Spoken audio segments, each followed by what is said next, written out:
The views and opinions expressed by the On the Spot with David Rodgers show are solely based on the show's host, guests, and viewers. We are solely responsible for all show content in its entirety and does not necessarily reflect the opinions of any sponsors in any way. These broadcasts are presented and made public by the On the Spot with David Rodgers team in the hope that it will be entertaining and informative to our viewers and listening audience. Ladies and gentlemen, boys and girls, children of all ages, it's 7 o'clock and time for On the Spot with David Rodgers. And now, here he is, Mr. Friday Night, the show pony himself, the man, the dream, the legendary David Rodgers.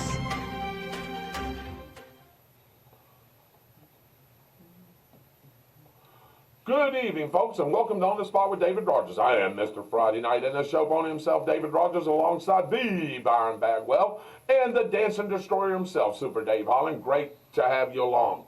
Tonight's show is sponsored by Mitchell Gunner Racing.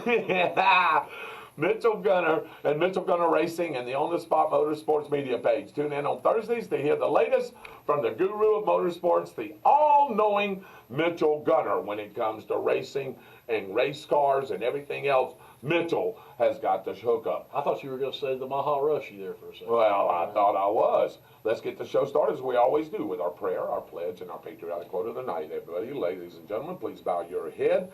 Our righteous Heavenly Father, let us once thank again for a wonderful and glorious and beautiful day you've given us, dear Lord. Thank you for tonight. As we, the DOR, the defenders of the public, and the new high priest of the Church of the Painful Truth, thank you, Neil Bortz, for that quote and that title. Thank you again for letting us come to you live and for us to have another great show. As we've been missing for 2 weeks, I hope everybody's been safe through all the storms and everything that's been coming through here and through our area, that everybody, and our listening area, that everybody is safe and sound. Thank you for the greatest country that we can live in today, dear Lord. That's the United States of America. I know we have our own issues and our own problems, but dear Lord, with your guiding hand and your touch, we can make this country great again. And I assure you that all the citizens here in this great country, at least most of them, feel the same way, dear Lord. So just put your guiding hand and your touch on us. Thank you for the greatest armed forces in the world, dear Lord, the United States Armed Forces, everybody that's involved, the Marines, the Coast Guard, the Navy, the Air Force, the Army, the National Guard, everybody that's involved, dear Lord. Thank you for all those men and women that serve, whether it's abroad or whether it's here, dear Lord. Keep a hedge of protection over them and send them home back to their families safe and sound. Thank you, dear Lord, for the ones that's given the ultimate sacrifice, dear Lord, their lives for this great country, dear Lord, their blood, their sweat, their tears, their families, to make and keep this country as great and free as it is. Thank you for our frontline workers, dear Lord, everybody that makes America great and makes America grow, dear Lord, from the truck drivers to the railroad workers to the steel manufacturers, dear Lord, to the people that deliver hospital needs, dear Lord, and everybody that is a part of this great working nation. Thank you for the food that we receive each and every day that goes in the nourishment of our bodies and our bodies to thy service. Any spoken or unspoken prayer request, dear Lord, that you touch each and every one of them. You're the ultimate healer, the ultimate comforter, and you can make those things better for those particular people, dear Lord.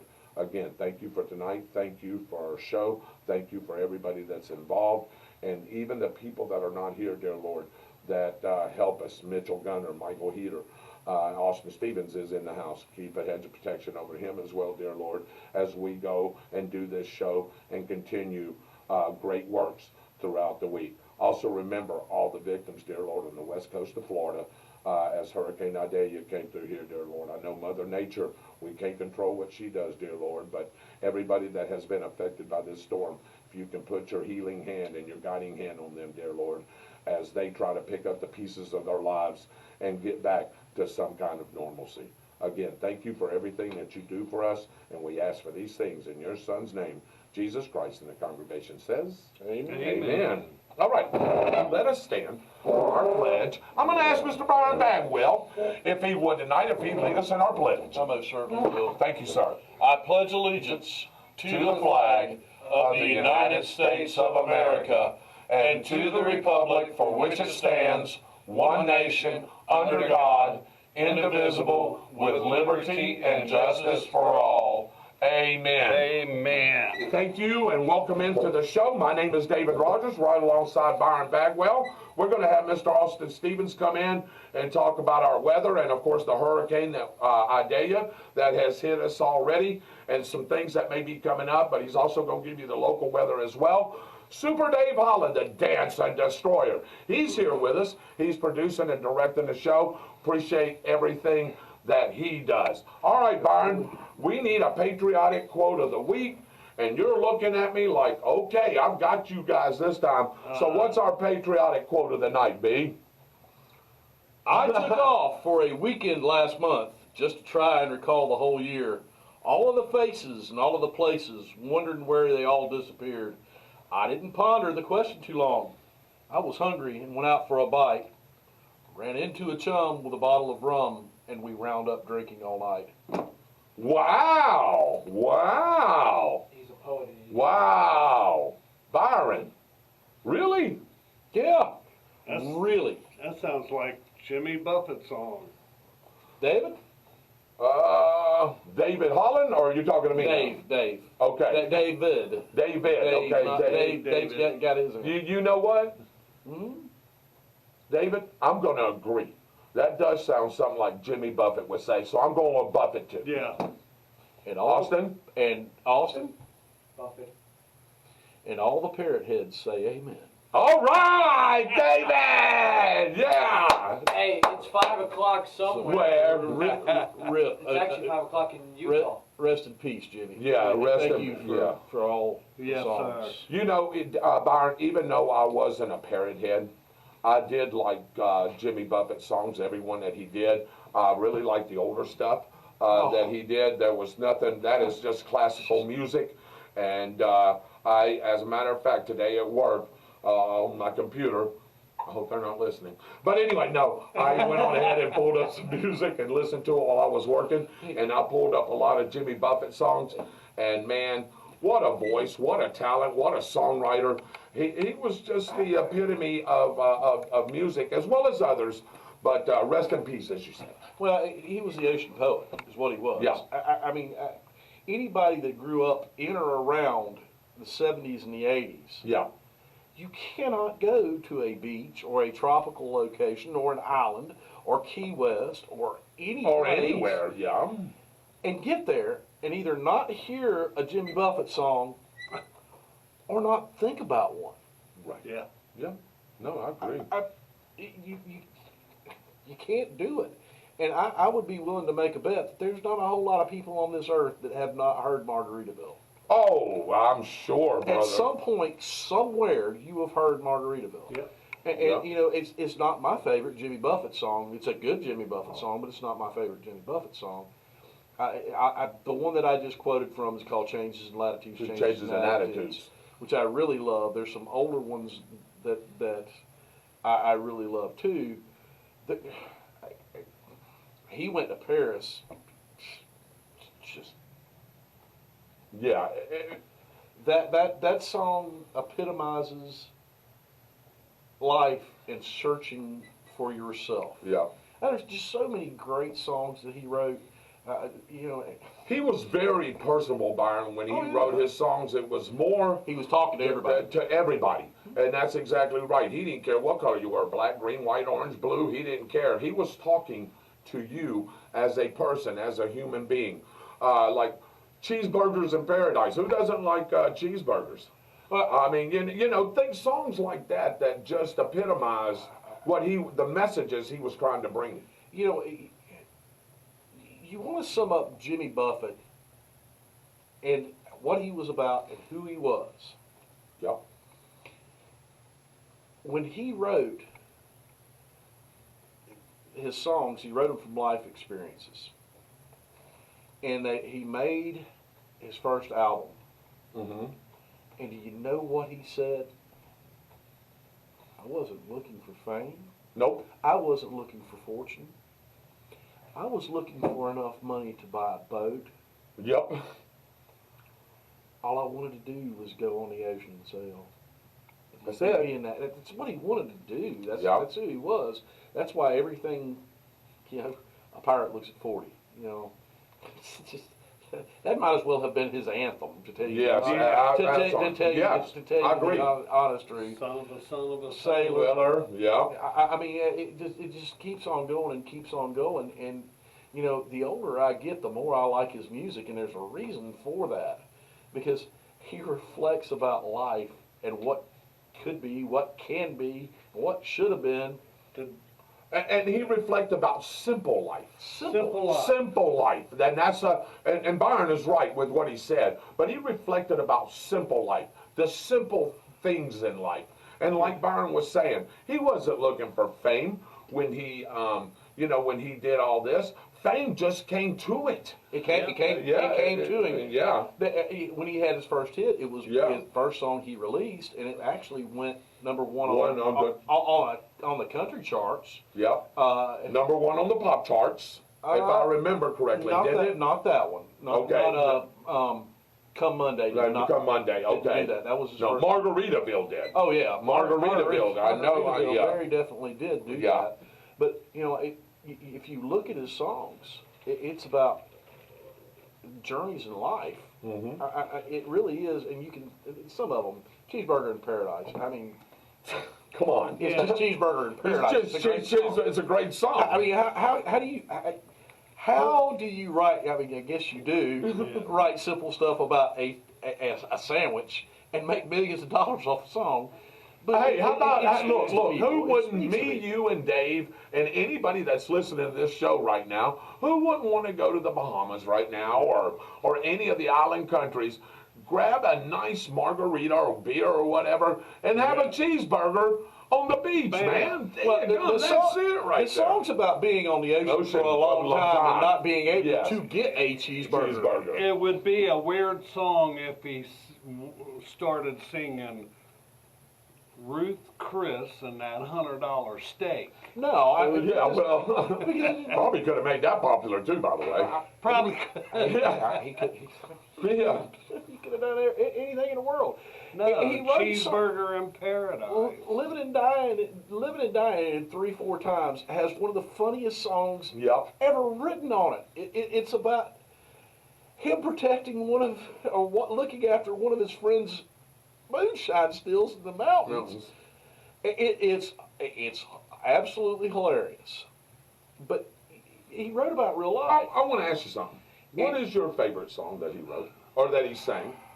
Let me ask. I'm gonna ask David the same question. Really, really hard to say. Changing the Latitudes is awful mighty good. A Pirate Looks at 40 is awful mighty good. Yeah. Probably the deepest song he ever wrote was He Went to Paris. Mm-hmm. Because it's about life's journey. Yeah. He talks about as a young man during World War II goes to Paris to play the piano. Yeah. Loses his family, in the war, and then talks about his journey basically to the Bahamas and the islands, and how the man lives life now.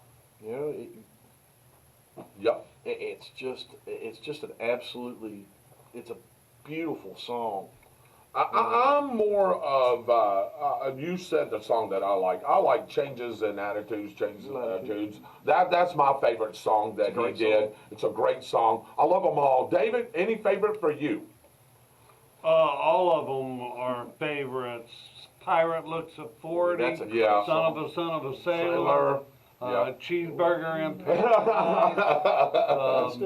There's just so many. So many. All right, let's move on. Hey, don't go anywhere, because here comes the round table right after we take these commercial breaks.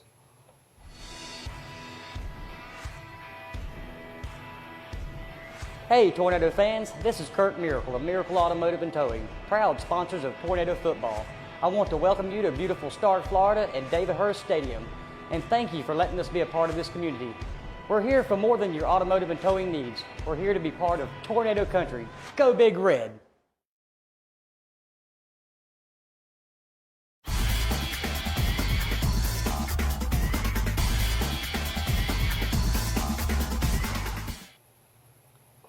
This is a roundtable. We go around the region or around the table with the latest news and notes, David.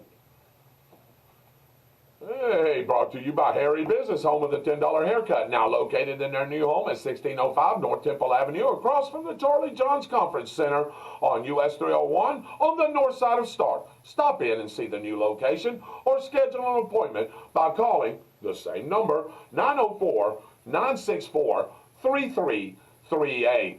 Let's begin in Bradford County, where 3 Good Samaritans and 2 Bradford County Sheriff's employees are credited with helping rescue 2 elderly women from a car in a retention pond on Tuesday. Just after 1 p.m., a single car crashed into a retention pond at the Sonic Restaurant at 825 North Temple Avenue. Witnesses reported a car exited the drive-thru and crashed right through a chain-link fence and standing in about 3 feet of water. Several bystanders immediately jumped into the water, finding Delma Crawford, 81, and Deborah Sapp, 81, in the vehicle as it was filling with water. Corbett Roden, who was eating lunch at the time, and William Lesugnan, we know Mr. Lesugnan, an employee of the restaurant, and Kenneth Lowe, another bystander, helped the women from the car. BCSO employees Lieutenant Sean Bergen and our very own Michael Heater carried them to the picnic tables and checked them out for injuries. The 2 occupants of the car were transported to a local hospital as a precaution. No one else was injured. An investigation revealed that Crawford inadvertently hit the gas pedal, which I thought probably would happen, instead of the brake pedal, causing the car to launch into the water. There were no serious injuries, and the vehicle was quickly removed from the pond. No citations were issued. I'm just glad those 2 elderly women, Byron, are okay, and that everybody was safe around the place, and that's a good thing. And I'm glad no citation was given. I've done that before. Hey, man, I've been sitting at McDonald's or Burger King, and, man, I'm not paying attention. Why? Because I'm on this stupid thing. You know what I mean? And I'm texting while I'm stopped, and then all of a sudden that car moves up and get sleep and go back and do his emergency management job. So kudos to him. Again, he doesn't get a lot of credit sometimes when that's due, but we're going to give him the credit on this show because he is part of this show. He writes up all the stories that are this news that you're getting. So kudos out to Michael Heater and, like Byron said, everybody that was involved in preparation and, of course, the aftermath of this hurricane. The 2 days leading up to it, it was 21 hours for me each day. Wow. Well, you can talk about that on the weather report, brother. The primary issues were tree limbs down with damage to several structures. No injuries were reported. The Bradford evacuation shelter, which opened at the fairgrounds for the first time, hosted around 20 people. That's not bad, including a couple with special health needs. They had volunteer assistance from Cross Church, as well as employees of the BSD, the Bradford County School District. The city of Keystone Heights is considering a new city hall, which in turn would lead to an expanded sports complex in the town to include a splash park. How about that? The idea is not new and has not yet reached any real planning stage, but city officials were excited at a recent workshop, and it is clear that some level of work and investigation will, then they'll proceed. At the state level, Representative Chuck Brannon announced that Stark was awarded $2 million toward a water and sewer extension project and $400,000 toward its city walk downtown revitalization plan.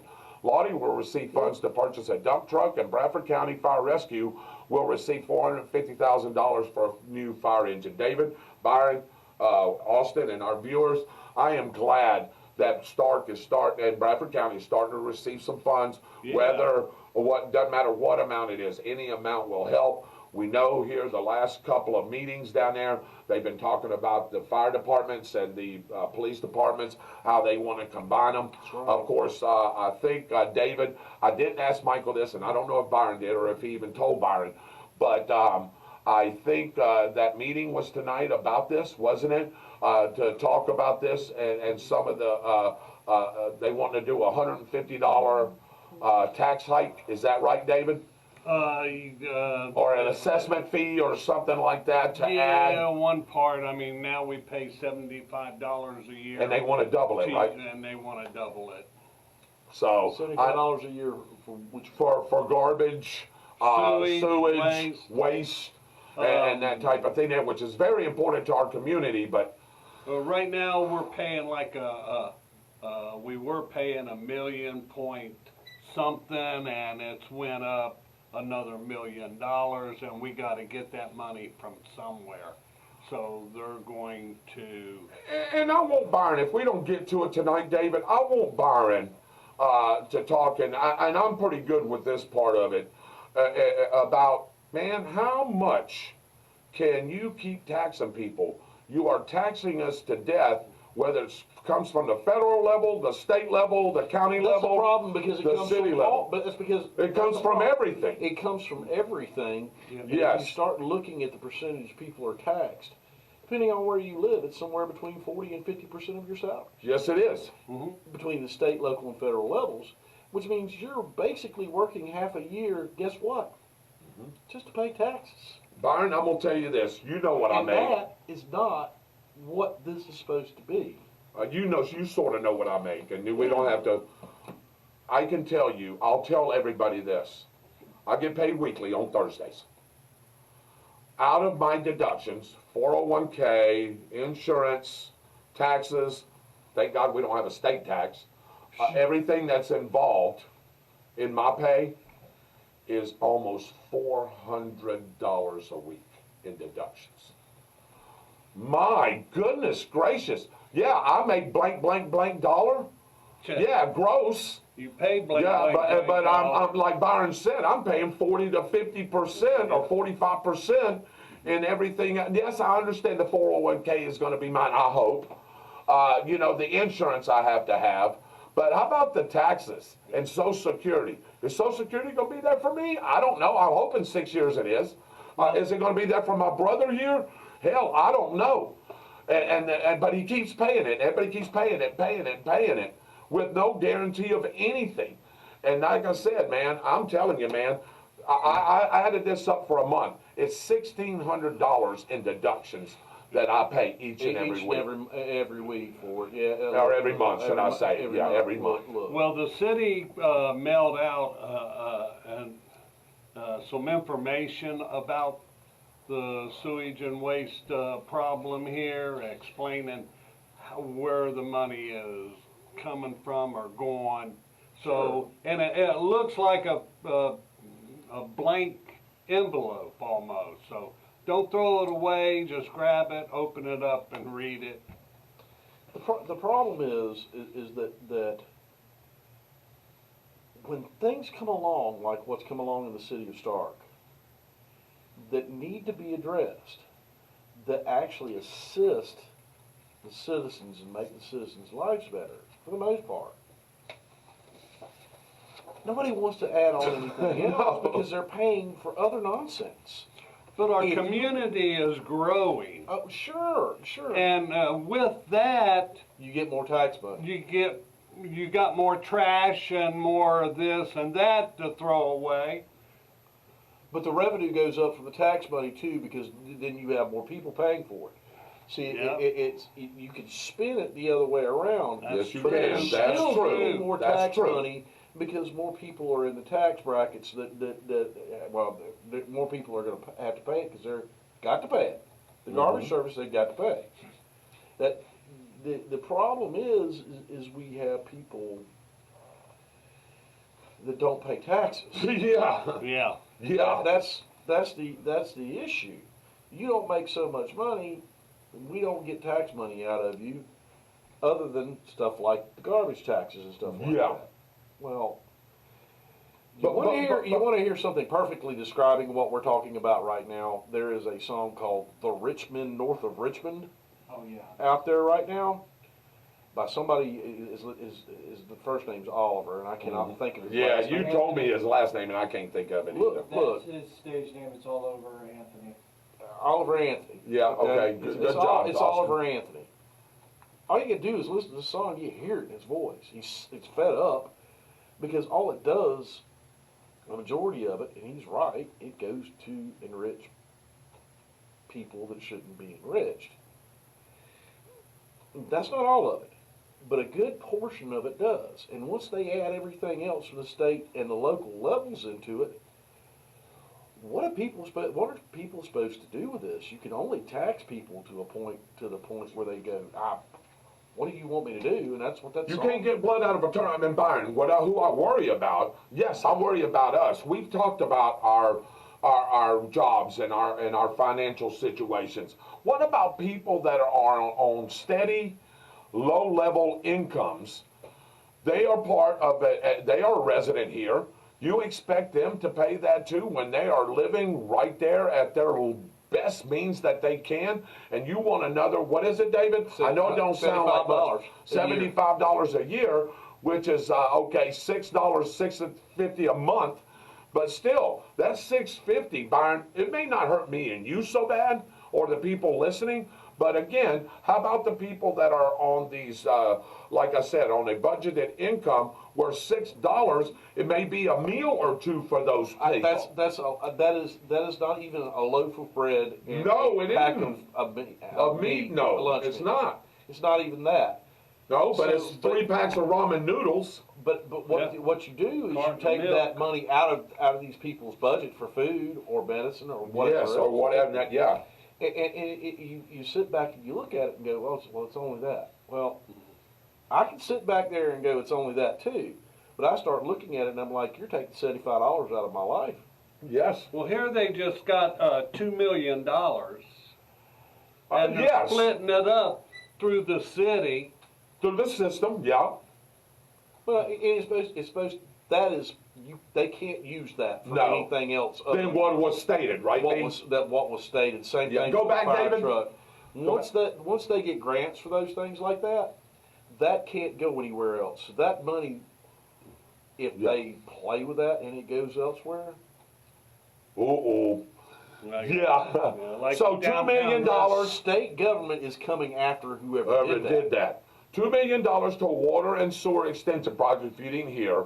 $400,000 toward its city walk downtown revitalization plan. It has to. It has to. And then $450,000 for a new fire engine, which is probably due. You got to have these things, man. If there's a fire and these trucks ain't starting or they ain't working or whatever, and they ain't proper maintained, which I'm sure they are, but that's important things that I don't have an issue with, as long as Byron said that those things go toward the project that they need to go toward. They're earmarked for those projects, and legally they're only supposed to go to those projects. Yep. So if that money goes elsewhere. See, Byron, the problem here in our community, and we'll go on to the recap here in a minute, I don't want to beat this to death. The problem with our community here and our Bradford County, which I love, and of course, people know us from doing the football games and other things that we do, like this show and several other things that we do. My problem is there's no business infrastructure here to help out with these things. And what I mean by that, Byron, there is businesses here, but there's not big business, like big warehouse type work, a big steel mill anymore, a big lumber yard, a big concrete yard. There is nothing here that's big enough that draws enough income in and to house and to employ a bunch of people at a pretty decent wage to help out in these things. That is a lot of the problem here. Well,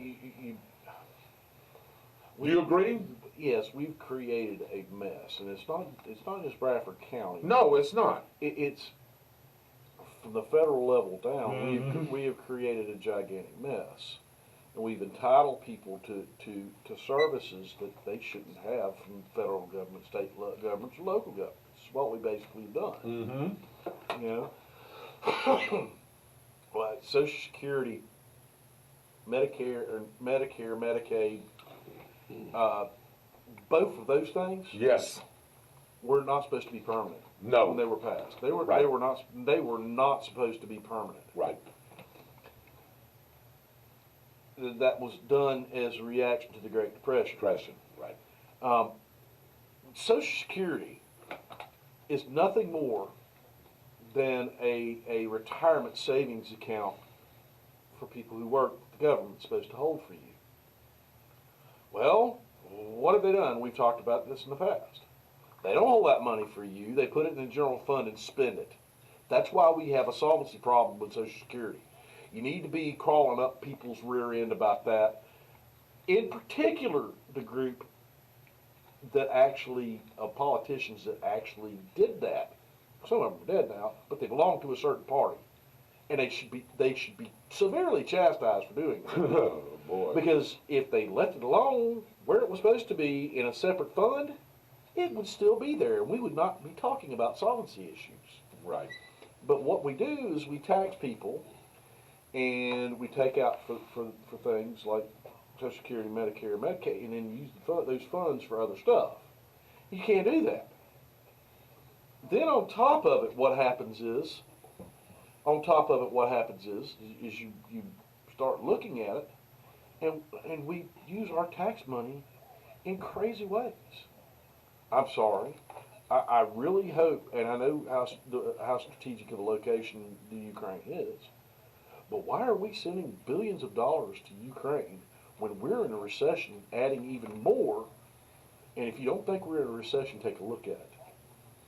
Because I haven't pulled up the national deficit number. Have you pulled it up lately? Yes, that's the problem. Okay. For that's not just that problem. No, it's not. But if you want to really look at something scary, look at the money values from the Great Depression, and then comparatively from what the values of our money then to the values of our money now, and what you will see is that we are worse off than we were in the Great Depression right now.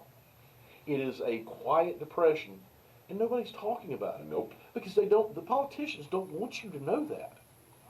That's They why want we you talk to- about it on this show. Yes, by the they way. want you to keep on doing what you're doing now.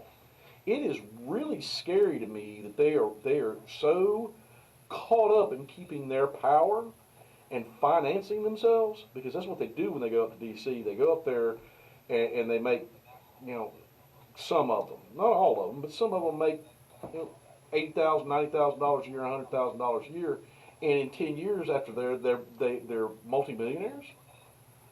It's coming from the way they are allowed to deal with the other thing that happens in the Congress with all the lobbyists. Yeah. When you scratch your back, I'll scratch. Yeah. I'll scratch your back, you scratch mine. Yep. Which, the laws are set up to where they can do that. That's like there is no such thing as insider trading laws for politicians. Not really.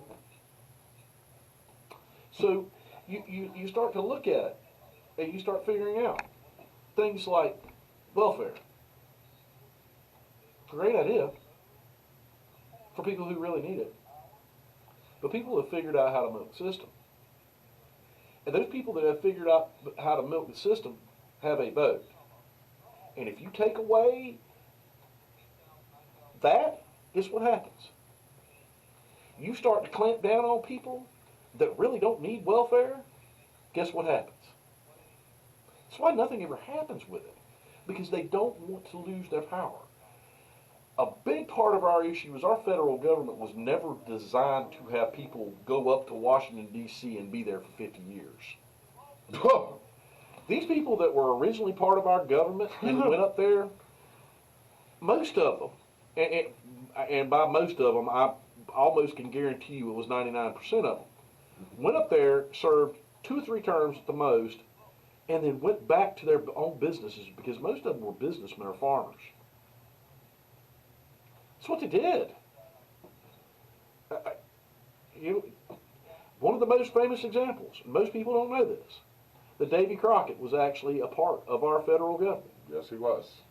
He almost didn't get reelected because guess what? Because he cared about the American people. There was a big fire in D.C. Keep going, Byron. I'm sorry, brother. He voted to actually use federal funds to help rebuild those neighborhoods in D.C. And when he come back home, the people in Kentucky said, "What are you doing? Those funds aren't supposed to be used for that." And he's right. They were right. Those They can funds find where the volume is. Those funds were not supposed to be used for that. And he almost didn't get reelected for a second term before he left D.C. That is a true story. Yes, it is. And people can look at it now and go, Look back. how can No, it's my iPad. I How can't get can the you volume down. It's on possibly, the side, David, somewhere. how can you possibly not want to help people who've had their homes burned down in fires? Let me see it, David. Let me see it real quick. Well, honestly, to tell you the honest truth, our federal government isn't supposed to do that because it's not in the Constitution saying that we're supposed to do that. And these people understood that if that government up there blows up to the way it is now, we're not going to have what we had back then, which was true liberty and freedom. Which we don't. We're already talking about silliness about things like more lockdowns. And my suggestion to you, if they start talking about lockdown again, is the majority of these Republican states just look at them and say, We're not going to do it. no. Yeah, right. You can't send enough feds down here. You can't send enough military down here. You can't send enough CIA down here to stop that. Or you couldn't do it in one state. Tell them they're overstepping their bounds and tell them to pound sand. Still, if you've got health problems, take all precautions. Stay at home if you want to. But if you're healthy and you're telling me after I've had that twice that I have to sit in my home, I'm going to tell you, no, I'm not. And I'm going to tell you, I'm fortunate not to have had this at all. I've had it twice, David. He's had it twice. Mitchell Gunner, our very own Mitchell Gunner, has had it 4 times. He just recently had it.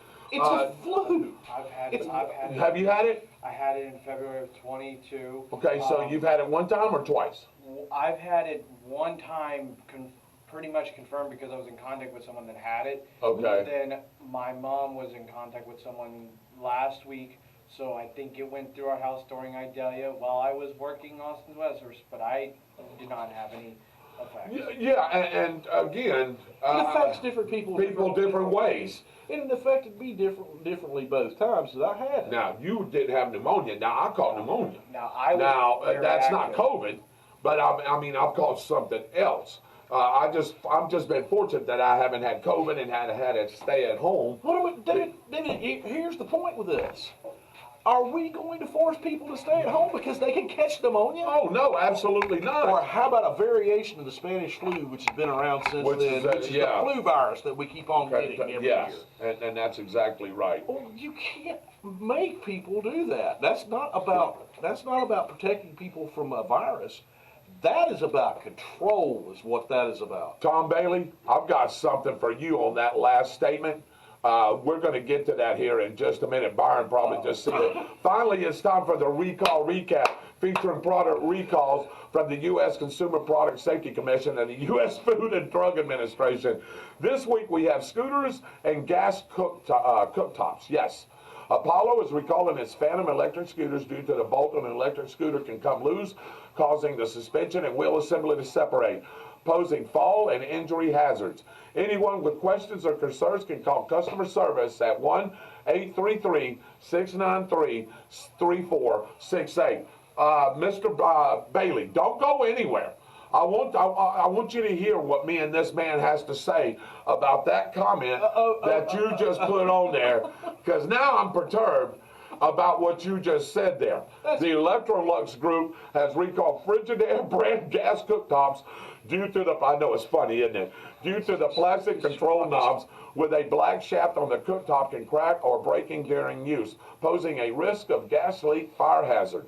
Any questions and concerns can be handled by calling 1-800-314-3998. These products, plus other recalls, can be found on the CPSC and FDA websites. You can Google FDA recall or consumer recall to get the complete list, and we will feature recalls each week that could pose a threat to you and your family.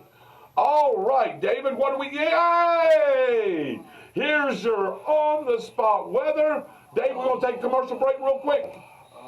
Or do we want to go? What do we want to do? Let's go right to the weather. Let's go right to the weather. And here's your on-the-spot weather with our guru back from about a 6-month hiatus. He is the Austin Stevens, welcome in. The mic is yours, brother. I don't think I was gone for 6 months. Yeah, the hell you were. But anyways, I come back with a previous Category 4 hurricane and Yep. another one on the way. Oh boy. So I got you 2 4s. Okay. You wanted a 4 for 4. I might as well give you I one. might as well play the game 44.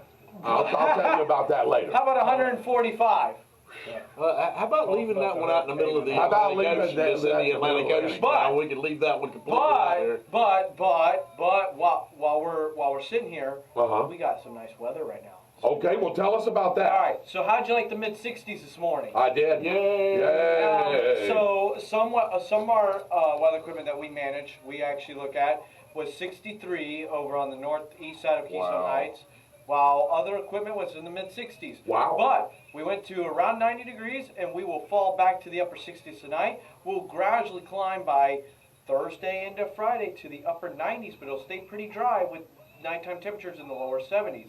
Now, a cold front will move into our region, sparking showers and thunderstorms through this weekend, and maybe this might be what saves us. We don't know yet. But until then, we're going to be in the lower 90s for highs with nighttime lows in the lower to middle 70s with 50-50 shot of shower and thunderstorm activity this weekend. Now, we're going to get on to the tropics. We have some really breaking news right now. All right. All right, Tropical Depression 13 was labeled at 11 a.m. this morning. It is now Tropical Storm Lee. It went from 35-mile-an-hour winds to 45-mile-an-hour winds, and expected by this weekend, by the 10th, to be a major Category 4 hurricane with 145-mile-an-hour winds, with gusts to 175. I guess we weren't the only one that dodged Idalia, but it looks like Puerto Rico will dodge this too. Now, I'm going to say this now. Anyone from Miami up to Maine need to monitor the progress of this system. Also, Western Hurricane Center group will be covering on Facebook. And for the YouTube side, Austin Westers will have a briefing in the morning at around 8 a.m. or sooner if conditions warrant. And for your Facebook side, we'll be having that briefing tomorrow around 8 a.m. Of course. All right, let me ask you a couple of questions, and I don't know if Byron has one. One is this hurricane possible Lee, which I guess is going to develop into a hurricane. What's the possibility of it turning and going up northward in the Atlantic Ocean? So how? And not threatening landfall, at least in the U.S. Okay, so the question is, where's our cold front that I said this weekend? Yep. Where is it going to be by the 11th? And that's what I want to ask you. That's your first question, because they love, the cold fronts love to pull them. They love to pull them. Pull them, like when you mean pull them towards in? them. Okay. Pull them all in and then let them ride up the front. So I was always the impression, Austin, that a cold front pushed it away. It does after the storm goes through, like say if it's moving off to the northwest and it's coming into our area as it curves. If it's coming over us, like Hurricane Irma did back in 2017, and with Hurricane Ian, we actually got saved by a cold front. That's what The cold fronts are troughs of low pressure in the upper levels of the atmosphere, and that's what makes the hurricanes ride them. Now, we got to also look at what is the Bermuda High going to be. Okay, that was my next question. Is the Bermuda High going to push that storm down south after the day 5 of the cone? Is it going to start shifting it down south, even though it's a Cat 5? The Bermuda High builds in, and it slides it in between Cuba and the Bahamas. If that happens, we're in trouble. Now, you say we, the state of Florida, or the whole, you putting the whole southeast region on notice? I am putting Florida under code yellow, southeast region along the coast from Jacksonville up, code neon green, which is right under yellow, that's about a 30% chance, and up the east coast, like I said, all the way up to Washington. So DC. no chance of it hitting Mississippi, Louisiana, Alabama? Unless we get another Katrina. Okay. You know, that's the what I was worried about. The ocean is too hot, and I cannot stress this enough. I saw people over the Labor Day weekend posting forecast model, just cherry picking models. That stuff needs to stop because it's getting flurry of messages sent to us, West Service County Emergency Management Directors are probably getting it. We're trying to enjoy our Labor Day weekend, not get blown up. I got you. Yeah. You know, when they're out that far, it's hard to tell what the folks are going to do. Yeah. When it's the 3rd and they're looking and they're posting something on the 12th. You don't know, but man, these hurricanes are so indefinitive. These things can jog one way or another. Yeah, because we me thought- and Austin talked about this, and we Austin thought- back me up here. We thought that thing was going to come through Cedar Key. We Yeah. did. Yeah. We did. Yeah. And it didn't. It made that shift up north, more not northeast, It but tried. north, a little bit of northwest, and it landed right where Austin thought it was going to land, right at Keaton Beach. I said Keaton over to Tallahassee in that Big Bend area, but it was right there. Both of us scored a touchdown there. But nobody knew which way that thing was going to wobble. tried And not. honestly, I heard you say to Renee and our little group that we got saved because of that. That 40-mile little jog or whatever it was, also you could correct me, saved us from getting those heavy winds and those heavy rains. Right. That's why Bradford County didn't get as much as we thought we were going to get because of that. Anything, if that comes through Cedar Key, we're getting it pretty good, ain't we, Austin? I want to put it into perspective. How far is the Columbia County line from? I'll drive it every day. I can tell you from my house in Lottie to the plant in Lake City is 48 miles. What happens if that cone, if it was 20, we'll do 36 hours out. If that cone wobbled 40 miles That's what I'm saying. east. Yep. Now, I did, remember when I posted in the group between us and Renee, Byron even saw it, how it was trying to, that night, wobble east. It was. It was. It was. It was. They It literally- was. The NHC was losing track of the storm in real time. We were watching it. Yep. And I was like, excuse my French, but I'm like, oh crap. We were watching in real time. I was about to contact Michael Heater if it kept shifting east. Because hurricanes in real time are what were the nasty side. We got saved by two things. It shifted west overnight briefly. Yep. It wobbled like 10, 15 miles west. Yep. It went under an eye wall replacement as it made landfall. And the southeast quadrant had dry air injection. We dodged a bullet. Columbia County didn't. Sewanee was bad. I want to The Big Bend area I didn't. want- I It wanna was looking bleak right up to that. Yes. Kind of a last minute thing. Yes, it was. And y'all saw, people saw in our community groups how Austin Weather Service was forecasting wind gusts up to 75. The reason why is because we were leaving a margin of error, and I was even texting Gordon all the time. We're leaving a margin of error in case if the thing wobbles east. I will tell you this, and I cannot remember the name of this hurricane. It happened 8 or 10 years ago. This thing set out in the Gulf of Mexico and did this. If Yep. Who was that? Katrina. Was that Katrina? No, there was There was another one. Another one. Yeah. And it was a smaller hurricane. I know. But it did that. There was actually Facebook memes saying, "Go home, you're drunk." Go home. Yeah. I mean, remember Dorian?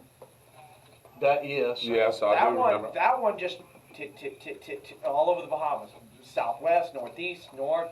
It just sat there, and I'm like, 36 hours. Move, go somewhere. Stop sitting there and dancing around like you're in Margaritaville at this rate. You know, Jimmy Buffett reference. right? That's the thing about doing that far out with a hurricane. It's in the middle of the Atlantic, because there is a trend with what he was talking about, not only with cold fronts but with the Bahama highs.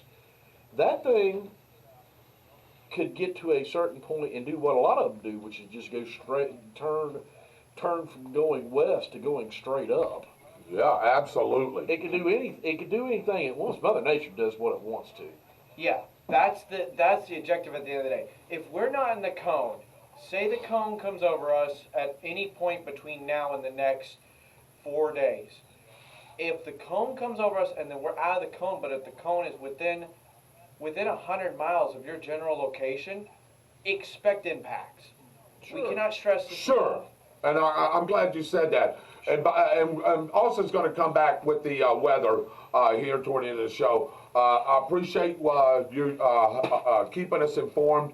Austin's Weather Service it is a great tool for you guys to listen to and to go to. He does post quite frequently. Every time a hurricane, the Weather Center updates something, Austin's updating it. He's trying to figure this thing out. And buddy, you were pretty dadgum close this time, son. I'm gonna tell you that right now. So I did not hear this from me, Uh-huh. but I'm hearing Austin Wester's had a 90% track record this time. Is that right? And that's really hard to do with That's hard to hurricanes. do with hurricanes. Really difficult. I will say this. Mm-hmm. We have an amazing team behind closed doors. Shout out to Michael Heater. He does stuff with Bradford County. I Yep. help him. He helps me. It's the like Byron said before, the I scratch your back, you scratch mine. We also were communicating with the amateur radio stuff for county emergency management. If things really hit the fan, because we were prepping for 74 to 110 mile an hour winds in Keystone Heights, that Austin Westers would be headquarters out of City Hall. Now you were, and which is good, and that's how significant this young man has become. When he gets involved with the county or the city, or somebody's wanting him there, that means the young man is doing his homework. He's researching everything. Again, he's not always going to be right, and he'll tell you he's not always right. But a 90% accurate rate on this particular hurricane, that's pretty dadgum good. Do you think I got about the same score, Austin? As close, about 90, 85, something like that? Funny you mention that. So Okay. with our partnership back in 2019 and all that, Uh-huh. that partnership percentage rate goes for the whole team. Hey, there you For go. all of us. Somebody mentioned Andrew in Yeah. the comments. I think it was Matt mentioned. Yeah, he mentioned that, we know yeah. yeah, it was supposed to hit Fort Lauderdale, and then it hit Homestead Instead. and literally put the boot in the National Hurricane Center's mouth. Right. Well, They I lost that will one. get my father to try to find the pictures that he has from that. Oh, I saw the pictures. Oof. Yeah, these are different pictures though because they were taken from a helicopter Helicopter. because he was in the military at the time serving with one of the generals. That too, yeah. Oof. Yeah, remember the pictures seeing Berlin in World War II after it had been carpet bombed? That's what Homestead looked like. It looked like somebody had carpet bombed Homestead. It was. Yeah. I looked at that and went, Wow. Wow. oh my God. Well, that's the same thing, but let's call a spade a spade. That's the same thing Katrina did to the Gulf Coast. Oh, yeah. It looked like a war zone. My dad said that afterwards he rode around, and he couldn't ride around because he was dodging trees, limbs, houses, floating away. He said, David, it looked like 2 atomic bombs It dropped. had dropped and leveled that place. You know what And that's exactly what Homestead looked like too. And look, man, you know, these things, you can't predict what they do, man. And then they changed building code regulation. Well, sure they did. In that same year, but then they waited 10 years, and now the building regulation for roofs and other materials were standardized across the whole entire state in 2002. Look, the bottom line is if you have got a Category 5 hurricane sitting in the Gulf of Mexico or the Atlantic, and they start to forecast models that say that hurricane is turning to you, all you have to do is say is turning to you. You really need to pull Take a heed. poltergeist and Get out. Yes. I get people that have been here all their life Oh, in no. Florida. I get that, but we can replace buildings. We Can't- can replace this studio. We cannot replace your soul. No, No, you we can't. can't. And that's the thing right there. If Katrina had turned east and come towards Florida, I was leaving. And I already talked to my parents and everybody else. We were leaving. Yeah. The homes can be replaced. You can. Yeah. Yeah. You know? All right. Moving on. Thank you, Austin. We'll come back to the weather at the end of the show. How about that, brother? All right, I'm going to go check the 8 p.m. advisory. It'll be in the Hurricane Center group. All right. That sounds great. All right. Wednesday night trivia over at Fun Point. Michael Heater does that. That starts at 7 o'clock. He's got a nice little group of people over there that goes to trivia on Wednesday nights. I would go, but I'm working on my questions Wednesday night, Byron, to finish them up for Thursday night team trivia at the Downtown Grill in beautiful Start, Florida. That trivia starts at 7:30. Had a nice little crowd last week, Byron. Hope to have a nice little crowd this week. And let's have some fun playing trivia. I'm surprised about the teams that came after that stand. You know what I mean? Just because of the impact that didn't really so-called happen here. It didn't really do much of anything. So people were ready to come out and go out and do their thing. David, what we got after that there on trivia on Thursday nights at the Downtown Grill? David's he said, oh. And now everyone's favorite segment that brings back a little history, brought to you by our great media partners, WAAG, Eagle Country 106.3 FM, Chuck and Mary Kramer and Lynn Bellis and Danny Bellis, and now Big Kevin Howe. Hey, that's who we work for on Friday nights during tornado football action. We'll talk about that here in just a little bit. And the Bradford County Telegraph and their great staff, including owner John Miller, editor-in-chief Mark Crawford, the ad guru John Ryan Tillman, and of course, he was Mr. Photogenic last weekend when we was hanging out with him, old Cliff Smelly. Here's what's the date.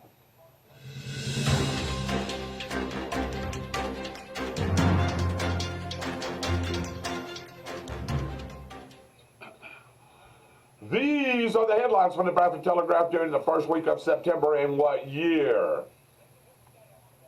Young mother dies in house fire. Better safe than sorry. County prepared for Dorian. We just talked about that. Bradford ranked third for new school funding.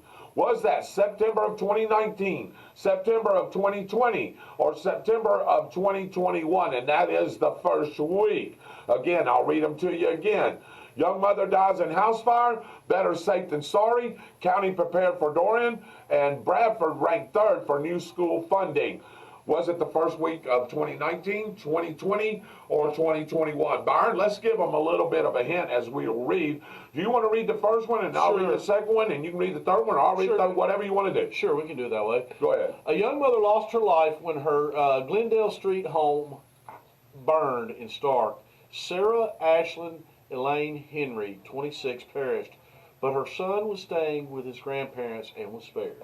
All right, Bradford County's Emergency Operations Center was fully activated, even though Hurricane Dorian would not have a destructive effect in Bradford County. The Florida Department of Education recommended funding for a new school in Bradford County, but 2 other schools were given priority on the list, including an elementary school in Baker County. Again, did this happen the first week of September of 2019, 2020, or 2021?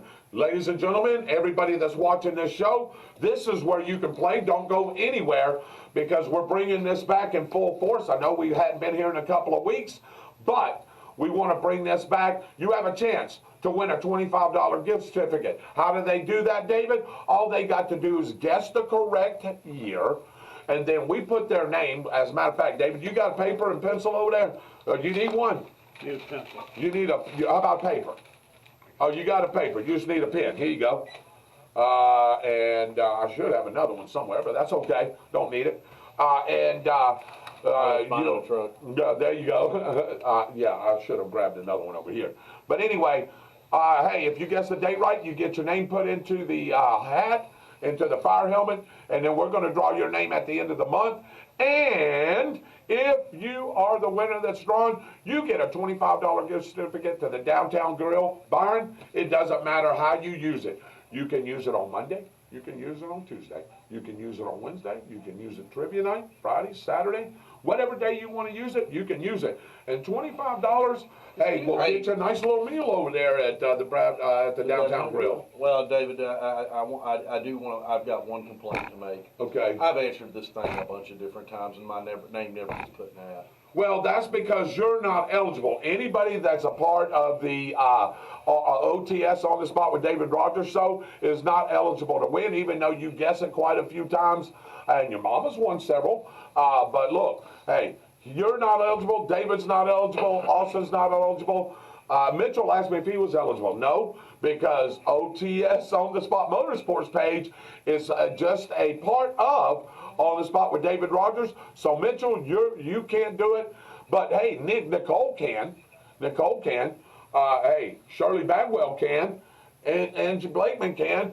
Cheryl Stevens can, because they are not directly part of the show.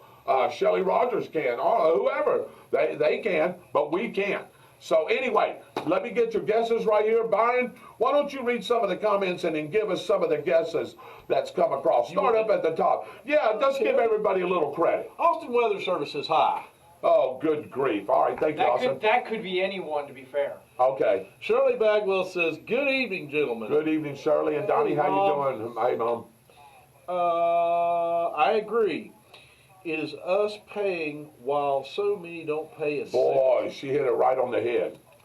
You know, it doesn't work unless everybody pays their fair share into it. Right. And they sure complain enough about people that have money not paying their fair share when they pay for the majority of it. All right, this is the comment, but hey, can we save that comment till after we get the guesses? Oh, yeah. Because I want to light him up. And not just because of what he said right here. Isn't this the pot calling the kettle black? And I could go there. I could, but I'm not. I'm just going to give him facts right here. Well, You understand what I'm saying? Yeah, we're just going to give him facts. Okay, go ahead. Vote for JFK Jr. for POTUS. Okay? Okay. Good evening, fellow Patriots, from Beef O'Brady. What is Dwight Allen doing at Beef O'Brady's? Good evening, brother. Didn't know that. She was probably talking about Davy Crockett. There's not a lot of people that know that story. Yeah. But that, I mean, you can look that one up and read it. It's really interesting. Matt Peterson says, hey, buddy. Hey, brother, how you doing, man? I need to call you and talk to you about a couple of things that are coming up that I may need some help with. So I'll call you here the next couple of days, man. Got a little bit busy schedule tomorrow and stuff, but I'll call you sometime during the week. Election year icon scandemic. Oh, is Exactly. that the new term? Yes, sir. I like it. Love the weather this morning. Yes, sir. We love that, Matt. Yep. Won't lock down again, Shirley Bagwell says. I'm going to work, Shirley. You're right. Remember, Matt Peterson says, I remember Andrew, I was here for that one. That was not a good one. No. Dwight Allen says, thank you, Austin. So does Shirley Bagwell. Bayless Highway didn't have power for a week. That was weird. I didn't realize that they didn't have power for that long because Brady lives off of Bayless Highway, but he's up more to like 229. Mm-hmm. And I think I had lunch with him today, and he told me he didn't lose any power. So I don't know. It could be part of anything. Highway. Yeah, it could be. Dad was there in the military for Andrew, which we talked about. Yeah. Ellen Disher, all right, here we go. Ellen Disher Williams. 2019. She likes 2019. Matt Peterson says 2020. Sam and Sheila Allstott say 2019. Okay. Randy Brooks says 2019. Dwight Allen says 2019. Shirley Bagwell says 2019. All right. Is there any other guesses? We'd love to have your guesses. Come on now. Andrew from Andrew. Oh, okay, yeah, okay, that was from Andrew. Okay, yeah. Virus is so smart it knows when election time is. Absolutely, it does. Yeah. There's some double entendre in that because the viruses do know when election time is, and they all reside in Washington D.C. right now. All right, Tom Bailey, I'm fixing to light you up here in just a second, me and Byron. But I want to read a couple of things that are going on. Hot Wheels and Horrors Car Show presented by Florida Misfits Association Incorporated. A loyal order of the Moose Lodge number 624.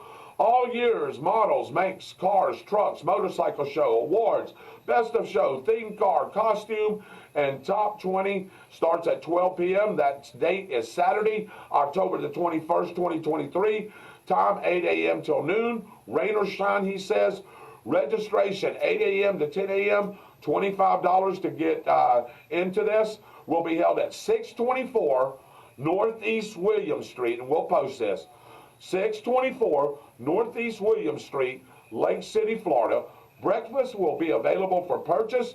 Door prizes, a silent auction, a raffle, a 50-50 drawing. All kinds of good stuff happening here, David, from 8 to noon. We may have to go out there and do that. Contact Richard Stockram for questions or information at this number, 352-457-3307. That's 352-457-3307. Leave a message, or you can email Florida Misfits Association, all one word, at gmail.com. Florida Misfits Association at gmail.com. Or you can contact Jim Davis, which I know, at the Moose Lodge. He is at 772-528-0891. You can leave a message there or email him at jimdavislc@yahoo.com. Car show proceeds will be donated to local charities in the Lake City and Columbia County area. So that's a good deal right there. Byron, I've got one more I'm going to read. Hold on one. Okay, go ahead. David Holland Jr. says 2019. Oh, okay. Mitchell Gunner says 2019. Okay. He means Nicole Gunner said that. Nicole Gunner, right? No, he did not say that. Well, right? Nicole Gunner? I'll let him fix that. Yeah, he can fix that. Yeah, you're right. He can fix that. Let's see here. I had one more thing here from Chris. Okay, yeah, here we go. All right. Family Fun Fall Fest. Free dinner, pumpkin carving, outdoor family movie. Please bring your own pumpkin. That's on October the 13th at the Logo Church, 24078 US Highway 301, Lottie, Florida. Dinner and pumpkin carving starts at 7. Bless you, sir. The Logo Church in Lottie. Free community-wide Thanksgiving dinner on November the 4th at 4 p.m. in the Tatum Hall in Lottie, which is part of the church. Games, food, live music, fun. They've got a picture of a ham. They've got a picture of pumpkin pie or sweet potato pie. What is that right there? That's asparagus. That looks like a blackjack oak leaf. Yeah, what about that? That's asparagus, isn't it? Is that asparagus right there?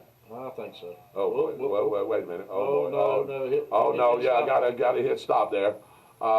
Is that asparagus? Looks like asparagus. And roll? Yeah. Boy, it looks good though, don't it? Yeah, it does. Yeah, it does, man. Shoot, we may have to go eat, Byron. Do we get anything extra for bringing pumpkin? Well, yeah, hey, there may be. You may be right. I don't know. I have to ask Chris Elkins. You know the pumpkin that I'm talking about, right? Yes, that's right. Yeah. That was bad. That's bad. Inside joke. All right, we're going to get to the answer here. David, what is the answer to tonight's date? How many people got it right? Let's see. We got check the comments, and the answer is wait for it.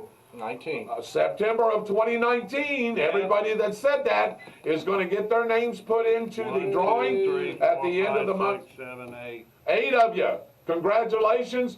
Great job on that call right there. Minus And Mitchell Gunner. Yeah, minus Mitchell Gunner. Well, that's Nicole Gunner. Put Nicole down there. Oh, It Lord, was funny. Dad. I mentioned He should have corrected it. I mentioned Dorian during the weather. Oops. Yeah, whoops. Yeah, you're right. But anyway, we're going to continue on.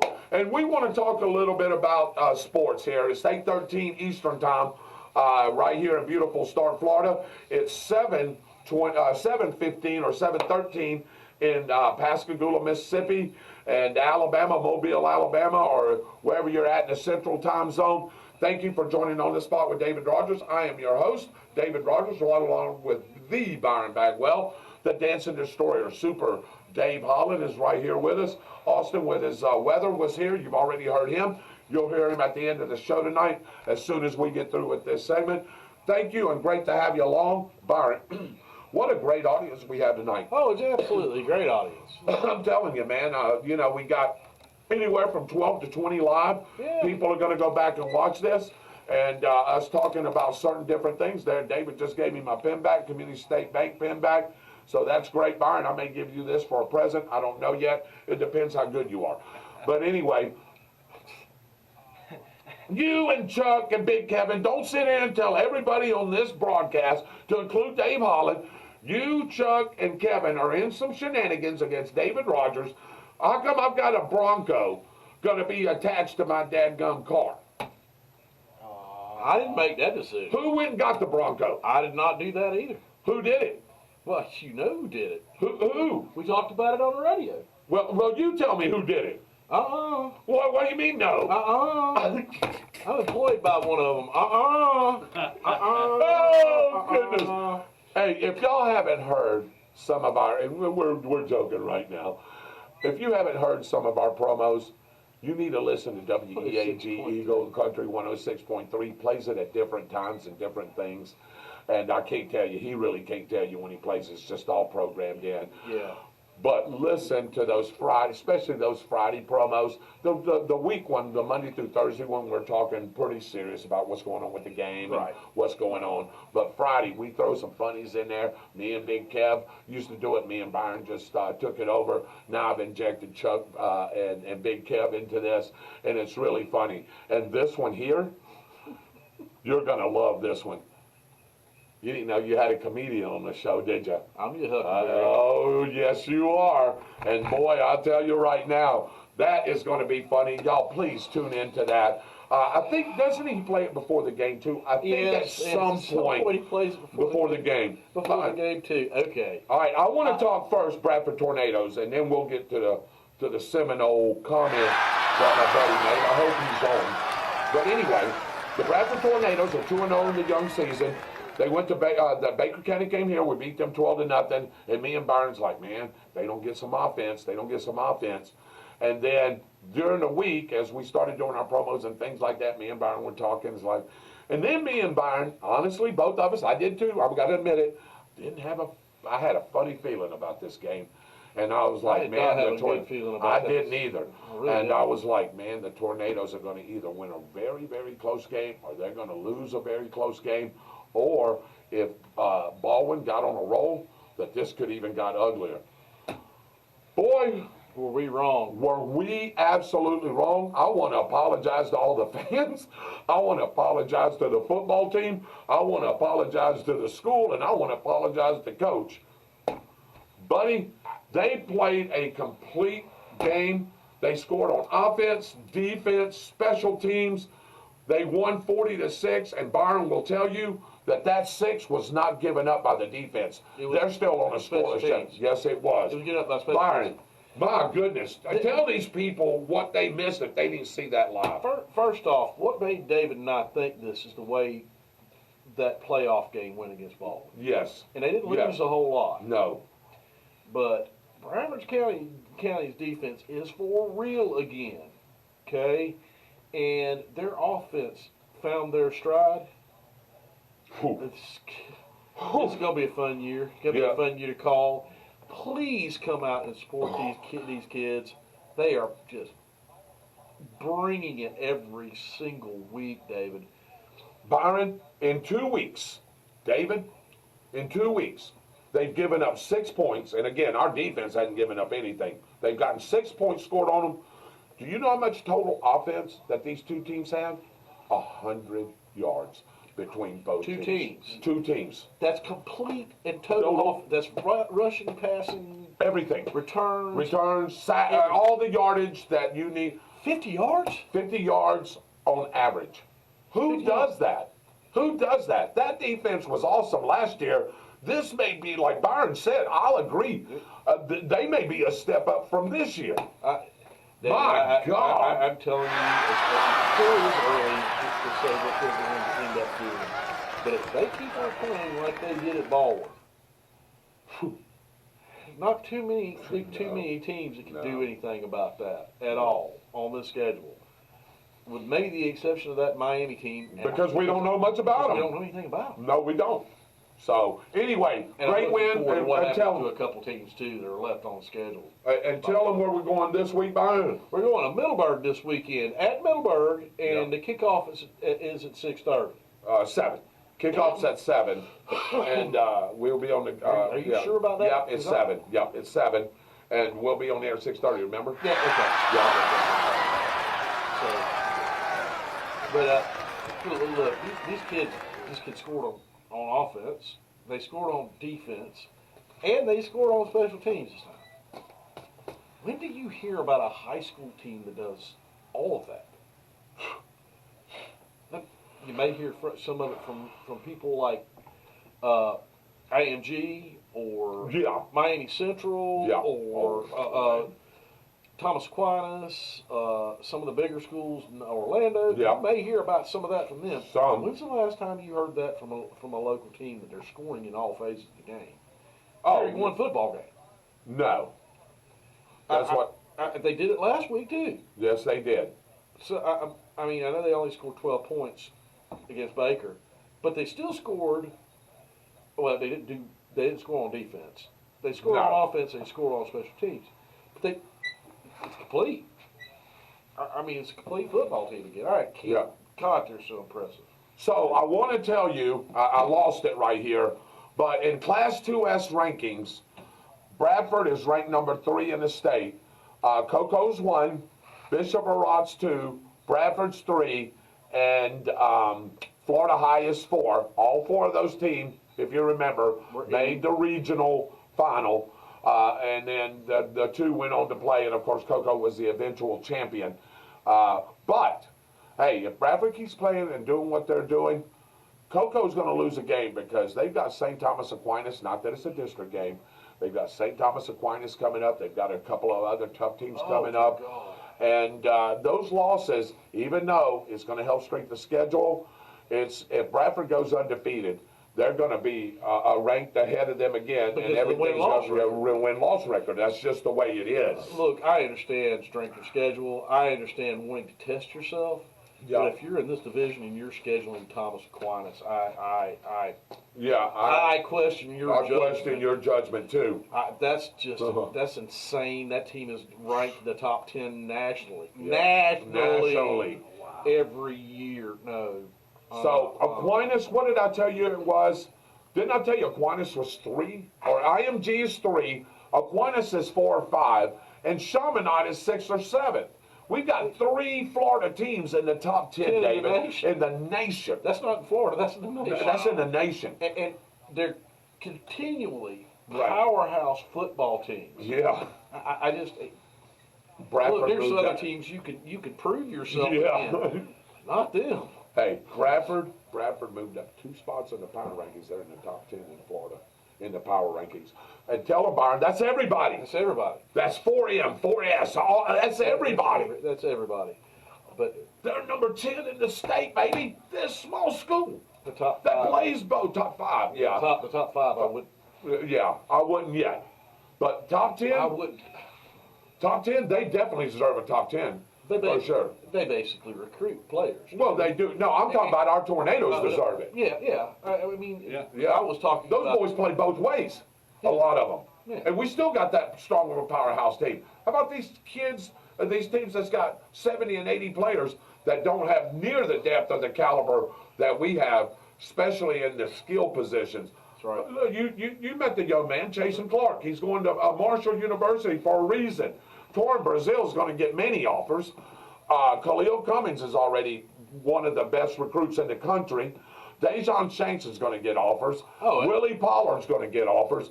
This team is loaded with skill players, Byron, that it's just phenomenal. And there are going to be offers out there for these kids. They are that good. Yeah. They are that good. Yeah. And if Willie doesn't get offered as a running back, on somewhere with a running back, they'll keep you for special teams. Yes, after what I absolutely. saw. After against what I saw, Baker. yeah. Because that speed that he had was the same thing I saw from another Bradford player that's no longer with us last year on that punt return. Oh, God, return. yeah. Jip Pringle. He was as fast Wow. as Chip. Yeah, he is. Yeah. He Never is. thought I'd say that. Me neither. He's as fast as Jip. Good grief Grief. if he ever gets into the open field. Yep. All right. Going to 8:24. I want to start wrapping up the show a little bit. Oh, no. Hey, Dwight Allen. No, we're Glad I can't see Tom's comments since he got me put in Facebook jail last year. Well, Tom, I hope you're still on the show. Go back to that comment, Byron, and please read that to our audience. Okay. Let me clarify this. Okay. No. The new rankings were out today. Yep. The AP poll has Florida State at number 4, right behind Alabama. And the coaches poll have them ranked at number 6. Tom, if you think the coaches in the AP poll are wrong after watching what happened against that LSU team, you're wrong. And the comment I made to you last night about if they played the way they did in the second half, they beat anybody in the nation. I meant that. I meant that too. And if you watch that and you didn't get the same thing out of it, you don't know what you're talking about. Period. I don't care if you're an Alabama fan. I don't care if you call games. What they did to that LSU team, you can say LSU sucks all you want to. Did you watch any of that? LSU doesn't suck. Sunday night? They're going to compete with your Alabama team for an SEC title is what they're going to do. Absolutely. They not only beat them pretty much by 28 points, but they physically dominated them. Yeah. They couldn't do anything about it. The defense You pretty could much tell. did it the whole entire game. You could tell the conditioning as me and Byron talk. Me and Byron watch a game together, and you could tell that the conditioning. Florida State was way out conditioned LSU. They just kept bringing pressure all the way through the whole game, Byron. And if it wasn't your starters, it was people coming in right behind them that was putting the same kind of pressure, the same kind of intensity that the starters were doing. Well, hey, David, it was not just defensively, it was offensively, and it was special teams. Look, I am going to tell you straight up about this. I am so sick of the SEC homers that do not look at football talent. All they go is the SEC is better than everybody else. Well, Not the this weekend, SEC you is wasn't. better than everybody else, and yet we have a team that comes in and destroys The number 5 team in the the country. number 5 team out of the SEC in the country. And after all of that crap talking and all of that stuff, you turn around and go, oh, well, they suck. They were no good to begin with. They were the number 5 team in the country. Somebody put them there. Somebody's seen something And I thought that the knows SEC football. was so much better than everybody else. I am so sick of that. Me too. Look at the football teams. Look at the players on the football teams. How can you sit there and say that about a team that has 2 defensive ends that should have been in the NFL last year but come back because they wanted to win a national title? Right. And probably a quarterback too. Yeah. And it's loaded with 5 different wide receivers. 2 of them, one of them 6'7" and weighs 240 pounds. And the other one's 6'4", 215. Yeah, Deion and Coleman. can run like the wind. Wind. You have running backs And that a are tight 5-year end. stars. And a tight end. The Oh, my whole God. entire offensive line has been there pretty much forever. Yep. The defensive line's been there pretty much forever. The only thing that we don't have is great experience at DB. Right. And they Right. looked like world beaters last Sure week did. against LSU. So don't start coming at me with that. Yeah. Because I'm going to sit there and tell you the same things that I just did. I am so sick of hearing that. Right. And as a matter of fact, I'll put this out right now. Alabama wouldn't have stood a chance against Florida State last Saturday night in No the way. second half. No, or Sunday night. Yeah. No. No way. No way. No how. Nobody. I don't care if it's USC. I don't care if it's Michigan. I don't care if it's Georgia. They whip anybody in that second half last Saturday night. Yeah. Everybody Anybody. that we've seen, to include SportsCenter, to include the ACC Network, to even include the SEC Network, because I've seen it on there too, Tom Bailey. Listen, they said that FSU was the best team this whole weekend, period. Period. That's coming from the SEC people, and a lot of these guys that research football, and that in that second half, It's not. Florida State dominated that football game, and that's what they called it. It was dominance is what I heard. I'm going to be honest with you. That's unfair to some of these teams that are up in the higher rankings too, because they chose to play Little Sisters of the Poor. And if you don't kick Little Sisters of the Poor rear end, you get demoted down in rank. Well, the top teams pretty much did what they did to the Little Sisters of the Poor, and they stayed there because they chose not to play a tough team in the beginning of the year because they were afraid of having a loss. I'd take Alabama at the beginning of this year. I'd take Michigan at the beginning of this year. I'd take any of those teams at the beginning of this year against this FSU team. And I mean that because we have the athletes and we have the coach, and they're well conditioned and they're well coached and they're driven because they're tired of hearing crap like that from people from the SEC and every other conference about how the ACC is so terrible. Well, guess what? The ACC whipped South Carolina's rear end, LSU's rear end, and who was the other one? Tennessee beat Virginia. Well, Okay. you're Yeah, talking yeah. about the Yeah, probably, there was no other matchups like that. look, Tennessee. They went 2-1. The ACC went 2-1 against them. Okay, Virginia, Virginia have is to still rebuilding their you program. have to understand, 3 of their key players were killed on that campus last year. Yeah, and one was playing with such emotion. I don't even know how he played the ball game. Well, yeah, I don't know either. But you're also talking about one of the top 3 teams in the SEC playing them. Yeah, Alabama, LSU, and as far as I'm concerned, Tennessee are the class in the SEC, and they should have done exactly what they did to Virginia. Yep, Because Virginia is down towards the bottom of the ACC. that's correct. So I mean, you scheduled Tennessee scheduled a team that lost 3 players and is rebuilding. Is what they Right, did. sure. Sure, it's a name, but they still didn't schedule. And I hate to say this, a good team. No, they didn't. They're doing what they're doing. I want to tell Dwight Allen something. Dwight, you're right, but that's the way college football is now. You're talking about Florida, Florida State. You're talking about swapping players, and this is the way college football is. You've got the NIL, you got the transfer portal. Florida State, I will admit, took advantage of the transfer portal. They were probably number 1 in the country in doing that. They went and got what they needed. And now look, they built a complete team. Everybody's using the transfer portal to include Florida. Florida's used the transfer portal, got a couple of great players in there. Well, and everybody's used. That's just the way college football is now. You can transfer whenever the hell you want.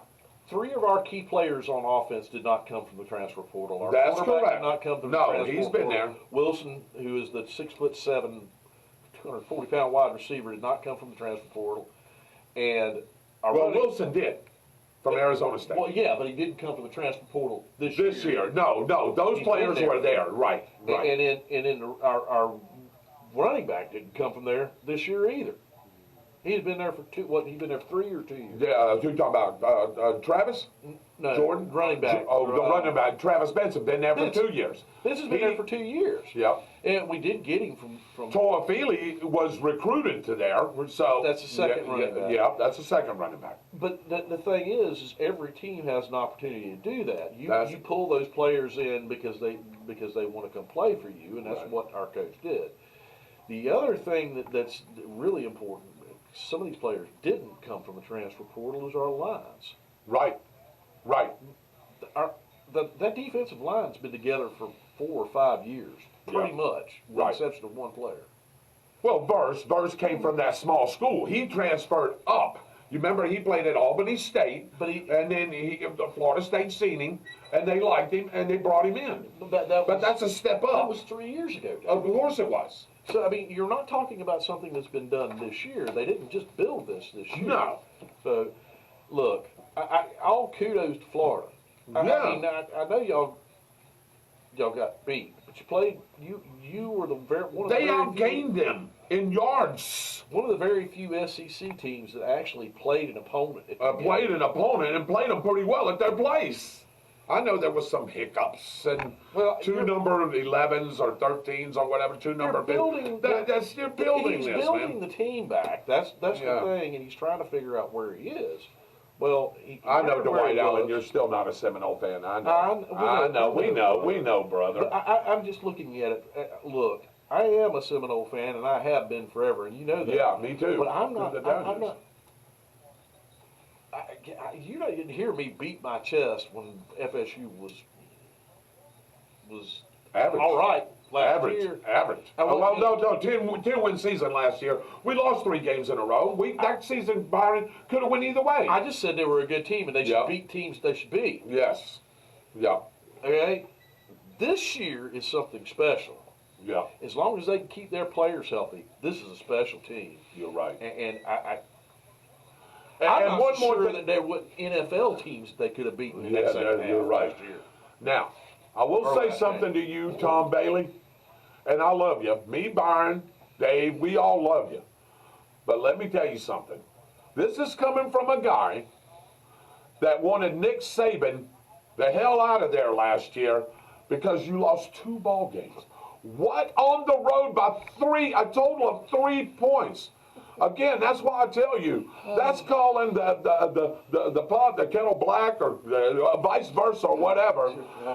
Come on, man. You wanted to fire your coach after 2 long. Hey, I like Mike Norvell. No. No, I get it. I understand because it's the fit. But hey, at any other time, if he'd have said that, I'd have taken Nick Saban before Norvell came on board. I don't know.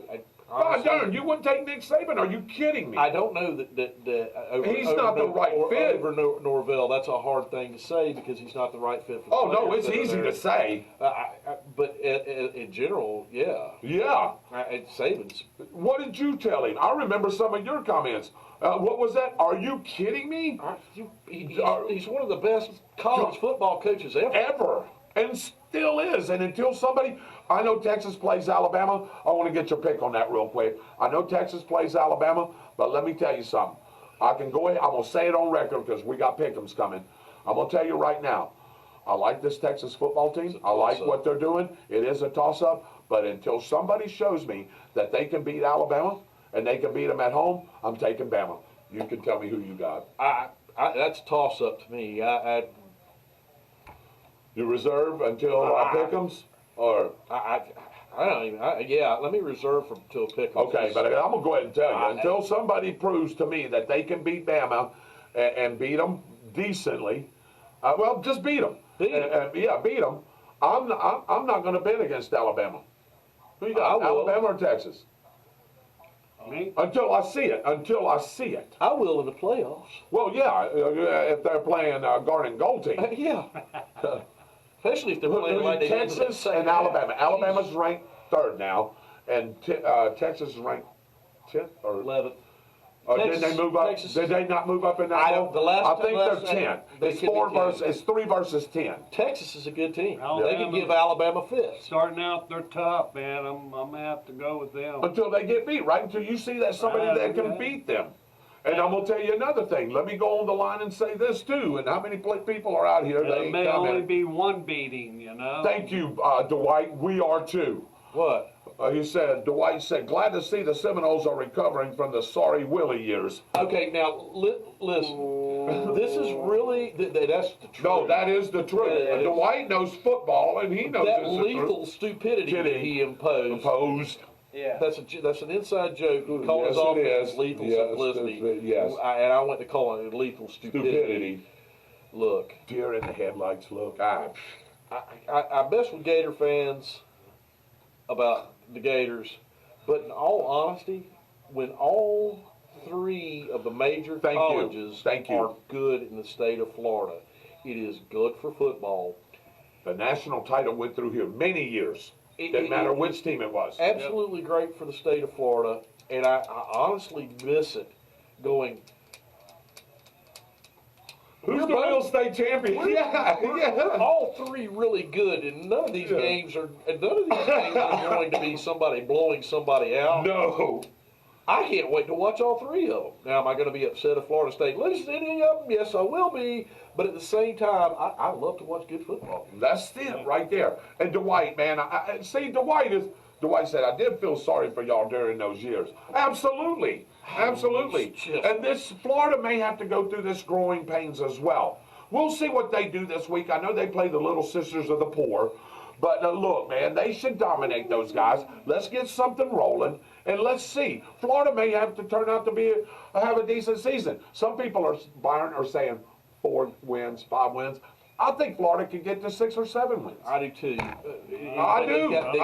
I see the schedule right here. They've got to get get the discipline problems settled with some of that stuff. Okay, let's take a look at their schedule. Okay, they lost to Utah. They're going to wear McNeese State out. Yeah.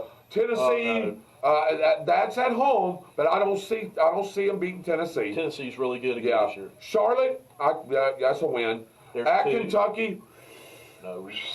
Byron says no. I've seen it done before, but here lately Kentucky's had their number, so I'm gonna probably say Kentucky's no. got another good football. Vanderbilt, possibly, yes. At South Carolina, 3. yeah, possible. After what I saw from South Carolina against that's possible. North Carolina, unless Right. the hype that's being thrown around the ACC is true about North Carolina. Yes. What they did to South Carolina could be true, Right. too. So that's 4-4. Let me see. So that's a loss. A win, loss, Two. win, loss, Three. win. 3-3. That's 3-3 there. Yeah, and in South South Carolina. Carolina, That's 4-3. 4-3. 4-3. Georgia, forget it. You're 4-4. Arkansas, possible. I don't really know what Arkansas's got. That's 5-4. At LSU, and if LSU don't start coming around, but Byron says no way, so that's what. Look, that's 5-5. Everybody in the SEC has jumped all over LSU. LSU got beat by a team that's on a different level. That's correct. That is a good football team. We said You had a head coach who come in there acting like he was going to stomp everybody in the stadium, and you had a team that reflected that. Saw videos from before about what the team was doing before the game. So, I'm gonna give you a win against Arkansas. yep. So right now you're at 1, 2, 3, 4, 5 wins. 1, 2, 3, 4 losses. LSU, Byron says no. I'm gonna agree for right now. That's 5-5. You can beat Missouri. I think they beat Missouri. And there's a loss. We'll leave the last And then one. the SEC championship is, they're not going to be there. But look, man, that's 1, 2, 3, 4, 5, 6. That's 6-6. That's a 5-4 1, season. 2, 3, And in a 4, rebuilding 5, year, 6. that's really all you That's need to ask 6-6. It's That's possible. not bad. No.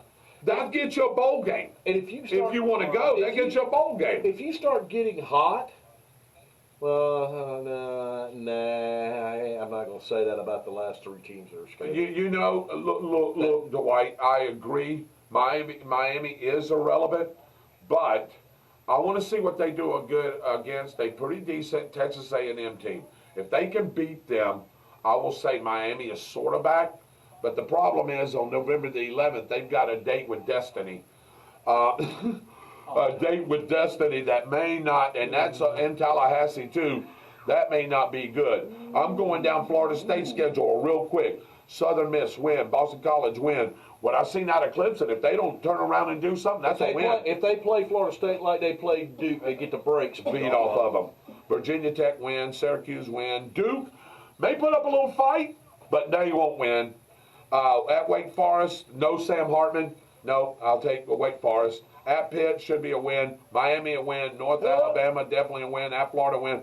I'm looking at 12-0, bud. I don't know what. Is that what you're? There's a margin of error, maybe with Clemson and Duke. and Duke. And that just baffles me to say, but what I saw from Duke last night, Oh my God.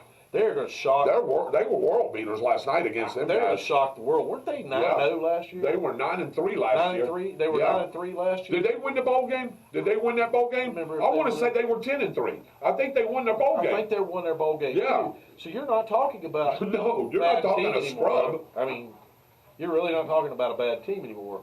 So Riley Leonard is from Bartram Trail right here in Jacksonville, and he's quarterback in that team.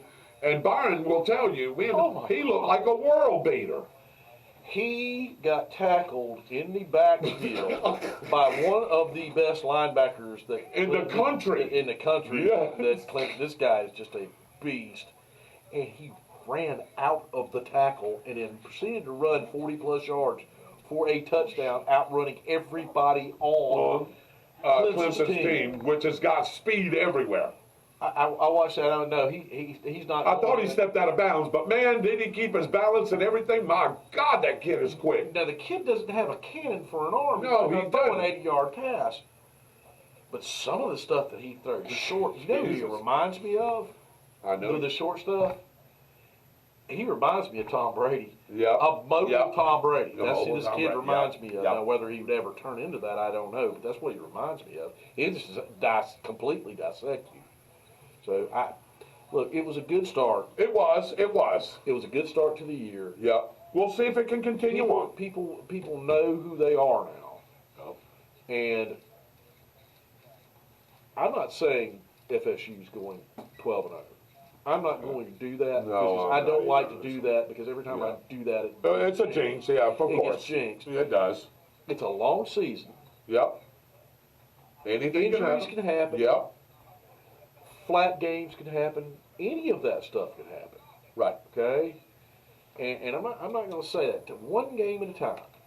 And I'm not going to say that FSU could beat any of those teams that I was saying at any time. I'm saying FSU, if they played FSU in that second quarter, they would have got beat Saturday night. Because that, I haven't seen that since the heydays of Bobby Bowden. Shirley, let me ask you this, and Dwight, let me ask you this. We sort of graded it at a 6 and 6. I may give you a 7 and 5, but I look more at 6 and 6. Would y'all consider that's the problem? I'm trying to find it. Would y'all take a 6 and 6 season? Let me ask you that, Dwight, before you go. Would y'all take a 6 and 6 season? I tell you what, I would, considering what they've gone through and what Napier's gone through. He's had a clean house. He's trying to bring his players in there. He's got to get a recruiting class in there.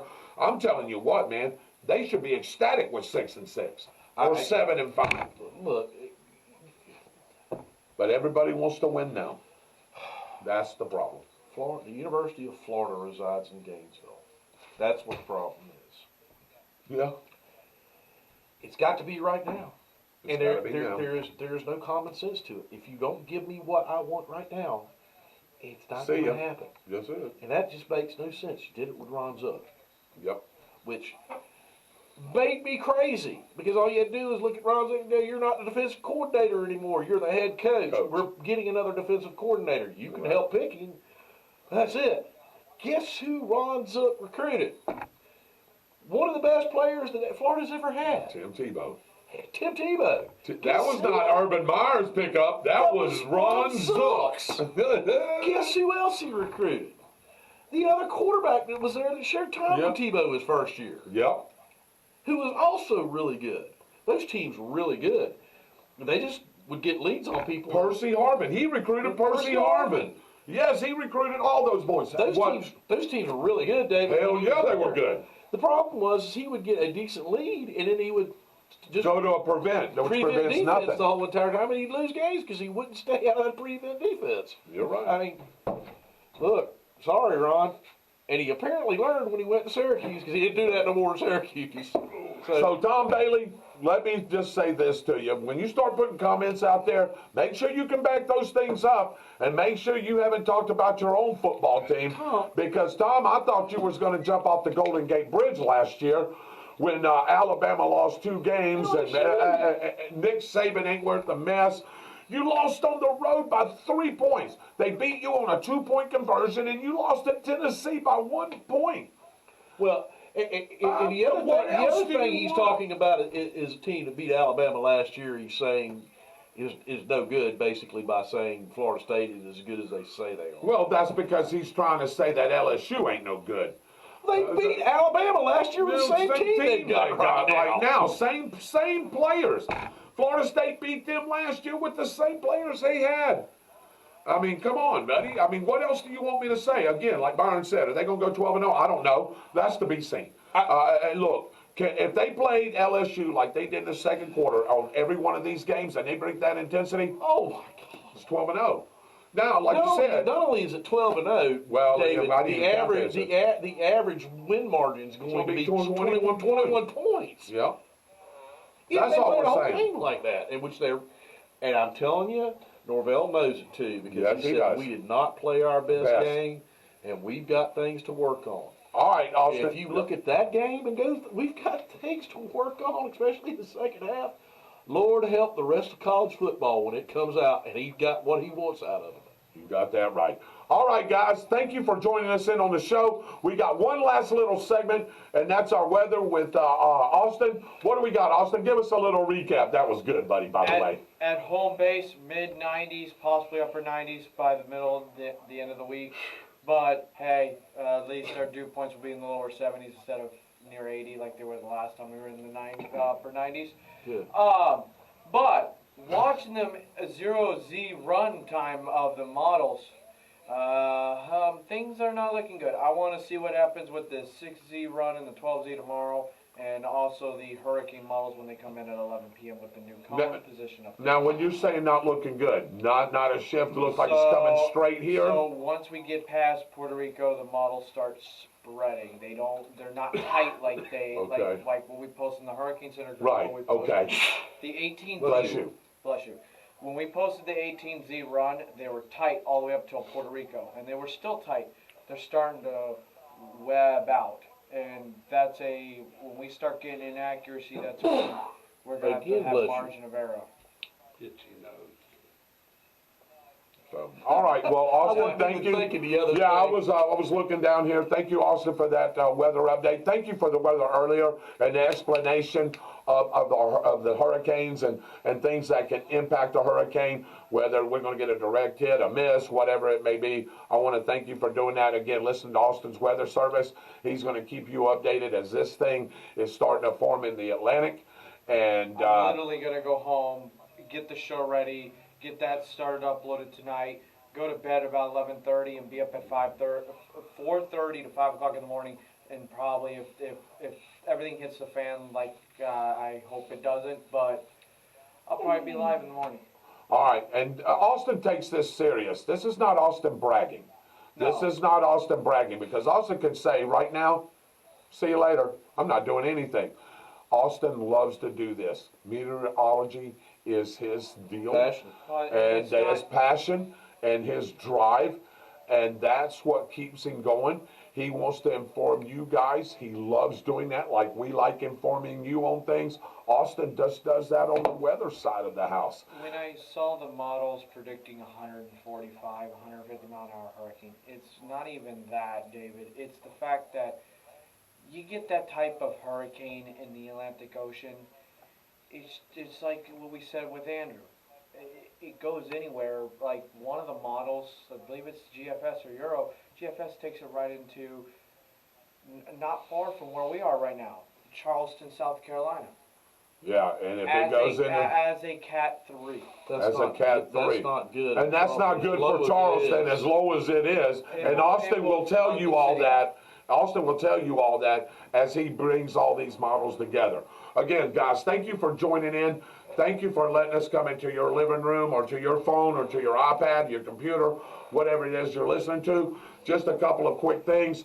Me and Byron will be on the air at 6:30 from Middleburg as the Tornadoes try to go 3-0 against the Middleburg Broncos. And hopefully, Byron, we have another dominant performance like we had last week. Also, the Seminoles are playing Southern Miss. That's the 8:30 game on Saturday night. And Florida's going to play McNeese State. They should wear those guys out like you wouldn't believe. And then the Jaguars are playing at Indianapolis. And the Jaguars, we didn't even talk about them. We will later on. Really good But team, those yeah. Jaguars are going to be really good as well. So, thank you guys for joining in. Thank you for having us again. On behalf of the Byron Bagwell, the Dancing Destroyer, Super Dave Holland, and the weather guru himself, Austin Stevens. I'm David Rodgers. God bless you guys. Me and Byron will see you, and you can hear us on Friday night as we come live to you from Middleburg, Florida. Go Big Red! God bless you. Have a great night. Have a great weekend. Peace out.